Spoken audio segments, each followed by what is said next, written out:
You are in for a real treat now. Please welcome the spoken word of Matt Abbott.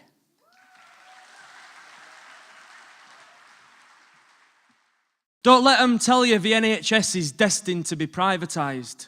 Dump you in a global recession and force you to acclimatise. Moralistic platitudes when Parliament's alive with lies told Murdoch will be laughing on the day democracy dies. From benefit cuts to the bedroom tax, we return to no Irish, dogs or blacks. Immigration Street, let's kick them out and boot them hard. What about tax evasion terrace, bankers bonus boulevard? I'm sick to death of bankers for bosses, millionaires inflicting losses on working folk who are skint and demoralised year after year of being politically colonised. Don't let the Tories inflict any more. They might have won the battle, but we'll win the war. Over the next 4 years, the art of protest must be mastered. If we all spit together, we can drown the set of bastards. Cheers. Right. I've never experienced homelessness, but obviously I witness it every day. So this is what I wrote. Now you see him, now you don't. Now you see him, now you don't. So a suit-wearing stranger slips in the street. What do? You check they're all right, if there's anything you can do to help. And you offer to call an ambulance and you buy him a bottle of water. Do everything you can to reach for good deed feed. And you carry on and see him off feeling snugly smug inside. The iPhone buzzes and the buzz was on time, all well and good. But on the same street, someone slumps in a doorway. 1,000-yard stare and a warm can of Orange Boom 8.5. A rolled up cigarette. Last week's clothes, rather ironically, what you might call bed hair. And they might mumble, or they might well have conviction when they ask you for less than you left in the tip jar at Costa. Only this time you don't stop or check they're all right, and you know there is something you can do to help, but you carry on. Fucking ignore them. It's their fault, you think, their choice. But 50p costs a whole lot more than acknowledgement as a fellow human being.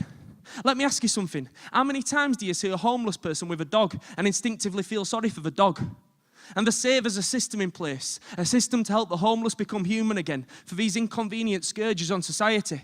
But if you take someone who sleeps in a doorway in the rain, or in a barn covered in crawling rats, or who shits himself with no fresh clothes, whose life is a never-ending Groundhog Day, walking the streets again and again and again, but with nothing to gain except for the next meal or the next hit, Christ alive, do you really think that they choose to turn back if the system was anything like what it should be?